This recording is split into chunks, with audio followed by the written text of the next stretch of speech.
question for you, Johnny or June? Oh no! You can't do that. I did it.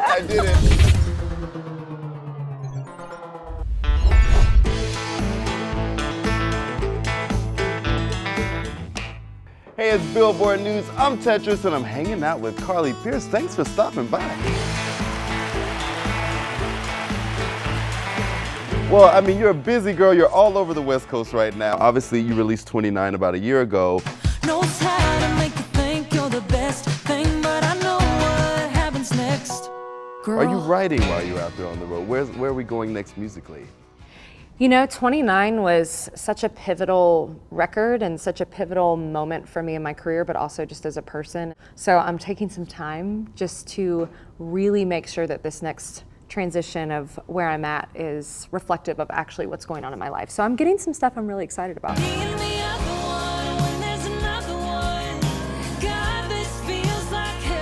I mean, it's a break-up album, right? And now you're in a place of love. Yeah. You got a new relationship and you're feeling great, but how is it to perform those songs about breakup in front of all these people when you're happier now? Songs, especially for me, are kind of like the way that I view yearbooks. I look at songs like that, kind of like, oh, I was so sad when I wrote this song, or oh, this song made me feel this way. And I'm able to kind of just tap into that character and go right back to where I was during that moment. You're becoming a character at that be point, a the character of your character. former self. Yeah, exactly. I love that. I am so excited to be here on the Ryman stage to celebrate some of the most important people in the country community. For the second year, you're doing the ACM Honors, you're hosting. That's got to be an incredible experience. How is it to be invited back to do that? Hosting is something that I really am passionate about, and I'm really that's the next tier of things that I really want to check off my bucket list. So getting to do it again, I'm really excited. And there's so many cool people that are being honored. Miranda Lambert, also Shania Twain. Yes. And I've seen your Shania Twain covers out there, so can we maybe see a collaboration? I would love to see you with the Queen. I would die. I would love it. Shania, let's go. Let's go. I mean, you've worked with lots of queens. Let's talk about Dolly Parton. So I used to work at Dollywood, and so she calls me her little Dollywood girl. And I die every time she says it to me. She'll hold my hand. I know. She's just, to me, the epitome of class and a true businesswoman, a true artist. She's truly a fairy godmother. And now that you've worked with such incredible people, you're on a stadium tour. You got Dan+Shay, Old Dominion, and Kenny, tell me, have you guys been out after the shows? How is it to tour with those guys?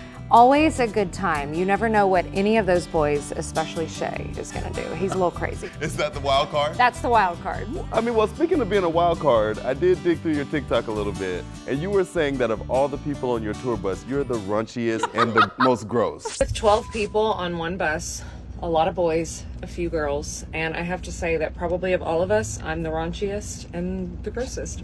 I need to know what's happening on your tour bus. You know, I think I just love a good dirty joke. All those boys on the bus, my band and my crew, they're my brothers. And whether they like it or not, I have to make them uncomfortable. So I'm just a little nasty, I guess. Just a little bit, just a little nasty. Just a little nasty. I hope you're happy now. Where do you see the next level of your career? You said you're recording, but where do you want to go from here? I'm in this phase of just going, oh my goodness, so many of my dreams are coming true. So much is aligning. I want to maintain that and then just keep raising it. TikTok has been obviously blowing up. Everybody wants to be viral, but a lot of artists are saying, hey, I don't feel like doing this. I don't want to do this. My label is making me do TikTok. How do you feel about artists and TikTok and that whole conversation? I try to approach everything in my career authentically. So I feel like if somebody doesn't want to do that, don't do it. But if you can find your own version of it, I certainly steer away from certain TikTok trends or things that other people are doing just because it doesn't feel real to me. But you know, slapping my band in the face with a tortilla feels real to me, so I'll do that. I also like to have fun in here, and I like to play a little game. I'm just gonna say a sentence, and then all you gotta do is finish it with whatever thought comes to your head. Oh Lord. So, question for you, Johnny or June? Oh no, you can't do that to me. I did it. Johnny and June, they're a package deal. Package deal, one of them doesn't get on your nerves a little bit more than the other. Johnny's the sweetest ever. June is a little bit of a spitfire, but she takes after her mom. So, no, I gotta love both of them. Johnny, June, mom's coming home. The strangest thing I do before I go on stage is? Oh, I kind of have weird OCDs, so I like tap things a certain amount of times and, you know, like Wait, touch. there's like a whole tap Yeah, process? some weird stuff. Wow, I mean, honestly, you might have to teach me about this. Okay, the worst job I've ever had was? Oh, I was an Airbnb cleaner. What? People nasty. They leave you nasty hair and ugh. And a question I want to ask you, when it comes to you're hanging here at Billboard, do you ever think about the charts? Is that something as an artist you go, where am I landing this week? Where's my song? Where's my album? Oh yeah, and if they say they don't, they're lying. We all want to win. We wouldn't be in this business if we weren't. Heck yeah, I love that answer. Well, thanks so much for hanging out with us, Carly. Thank you for having me.